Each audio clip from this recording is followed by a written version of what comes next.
हाँ देखिए, आज मैं क्लास 8 के लिए एक नया चैप्टर लेके आया हूँ। ये चैप्टर सिविक्स का है और ये है अंडरस्टैंडिंग सेकुलरिज्म। सेकुलरिज्म क्या होता है? हिंदी में जिसके लिए शब्द है वो है धर्मनिरपेक्षता। बहुत लोग इसका मतलब निकालते हैं अधार्मिक। सेकुलरिज्म का मतलब अधार्मिक होना नहीं होता है। सेकुलरिज्म का मतलब है कि हम सभी धर्मों का सम्मान करते हैं, सभी को एक बराबर मानते हैं। धार्मिक आधार पर हमारे देश में कोई भेदभाव नहीं होता है। ये सेकुलरिज्म है। तो हमारे देश में देश के स्वतंत्र होने के बाद, फ्रीडम मिलने के बाद, संविधान के निर्माताओं ने ये चीज़ सोची कि एक ऐसा संविधान बनाया जाए जिसमें स्टेट या कंट्री किसी एक धर्म को ज़्यादा आगे न बढ़ाए, दूसरों को दबाए नहीं, एक को डोमिनेट न करे। ये भी बनाया गया क्योंकि देश के स्वतंत्र होने के समय बहुत सारी धार्मिक कट्टरताएं देखी गई थीं। देश के विभाजन के समय धर्म के आधार पर ही लाखों लोगों की जान गई थी। तो लोगों का यहाँ के संविधान में विश्वास बना रहे, चाहे वो किसी भी सेक्शन के लोग हों, किसी भी फेथ के लोग हों, किसी भी रिलीजन को मानने वाले लोग हों, उनका विश्वास अपने धर्म में बना रहे, उनकी धार्मिक स्वतंत्रता बनी रहे। इसके लिए संविधान में विशेष प्रकार की व्यवस्थाएं की गई हैं और फेथ और अलग अलग सेक्शन को, ये सब लोग all are equal before law, कानून के सामने धार्मिक भेदभाव नहीं है। कानून के सामने सब लोग एक समान हैं, एक बराबर हैं। धर्मों की मिक्सिंग नहीं की गई है, नो मिक्सिंग ऑफ रिलीजन। ऐसा नहीं कि हमारे देश में संविधान में सारे धर्म की मिक्सिंग कर दी जाए, ऐसा भी नहीं है।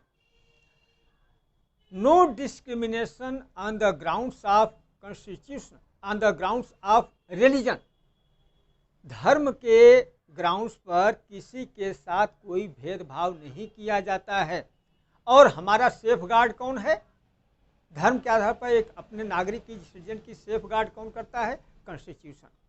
Constitution is safe guard of the citizen on the ground of religion.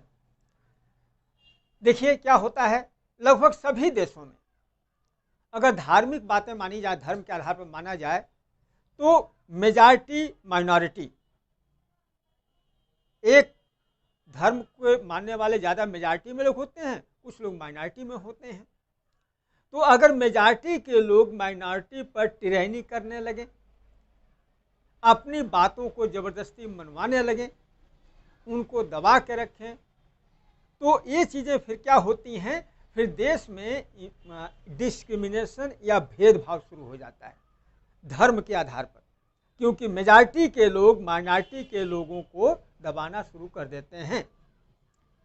बहुत सारी चीज़ों में वो फ्रीली पार्टिसिपेट नहीं कर पाते हैं, उनकी फंडामेंटल राइट्स का वायलेशन होता है, इंडिविजुअल्स को फ्रीडम नहीं मिल पाती है। तो ये जो सेकुलरिज्म है धर्म के आधार पर, ये इसीलिए हमारे संविधान में विशेष रूप से बनाया गया। अब हम लोग अगर इंडियन सेकुलरिज्म की ही बात करें, जैसे मैं संविधान की बात कर रहा हूँ, इंडियन सेकुलरिज्म की बात करें तो कुछ चीज़ें खास हैं। One religious community does not discriminate and other, या कह सकते हैं कि one religious community does not dominate other. एक धर्म के लोग जो मेजॉरिटी वाले हैं वो माइनॉरिटी वालों पर डोमिनेट नहीं कर सकते, उनके साथ भेदभाव नहीं कर सकते। ये हमारे संविधान की एक पहली चीज़ है। दूसरी चीज़ है, एक ही धर्म में कुछ मेंबर दूसरे मेंबरों को डोमिनेट नहीं कर सकते। एक ही धर्म में जैसे हिंदू धर्म में है, बहुत सारे सेक्शन हैं, तो ऐसा नहीं कि एक सेक्शन के लोग दूसरे सेक्शन को डोमिनेट कर जाएं, ऐसा भी नहीं है। और state does not enforce any particular religion, हमारा देश किसी भी एक धर्म को इन्फोर्स नहीं करेगा, ये हमारे संविधान में है।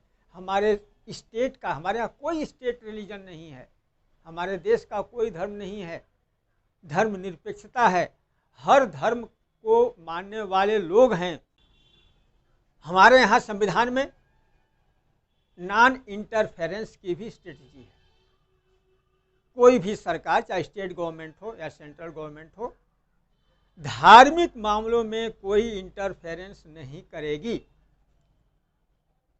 हाँ, अगर सामाजिक बुराइयों को दूर करने की बात है, जो सोशल इल्स हैं उनको दूर करने की बात है, तो सोशल चीज़ें हैं, लेकिन किसी के धार्मिक मामलों में, पूजा पद्धति के मामलों में सरकार, चाहे स्टेट या सेंट्रल गवर्नमेंट, कोई इंटरफेरेंस नहीं करेगी। ये स्ट्रेटजी है संविधान की। और सभी धर्म के मानने वाले लोगों का सम्मान किया जाएगा, equal respect for all religion, सभी धर्मों को समान रूप से सम्मान दिया जाएगा। और क्या चीज है? No discrimination on the basis of caste, creed, gender और क्लास, जाति के आधार पर, वर्ग के आधार पर, धर्म के आधार पर, लिंग के आधार पर, इसके आधार पर कोई भेदभाव नहीं होगा। देखिए, संविधान के आर्टिकल 14 से आर्टिकल 21 के बीच में ये बताया गया है, all will enjoy same rights, चाहे कोई किसी धर्म को भी मानने वाला हो, सभी के अधिकार समान हैं। आर्टिकल 25 में कहा गया है, all Indians are free to confess, practice and propagate religion of their choice. हमारे यहाँ जो भी भारतीय हैं, सभी भारतीय अपने अपने धर्मों का प्रचार कर सकते हैं, प्रसार कर सकते हैं, उसको अपना सकते हैं, वो इसके लिए फ्री हैं। लेकिन दूसरे धर्म का या उसके मानने वाले लोगों का अपमान नहीं कर सकते हैं। देखिए, ये यहाँ तक जो बात हुई रेंजर की, ये इस वाले वीडियो में इतना ही रहेगा। इसके बाद अगला वीडियो हम लेके आएंगे, उसमें जो बाकी बची हुई चीज़ों को उसको डिस्कस किया जाएगा। Thank you everybody.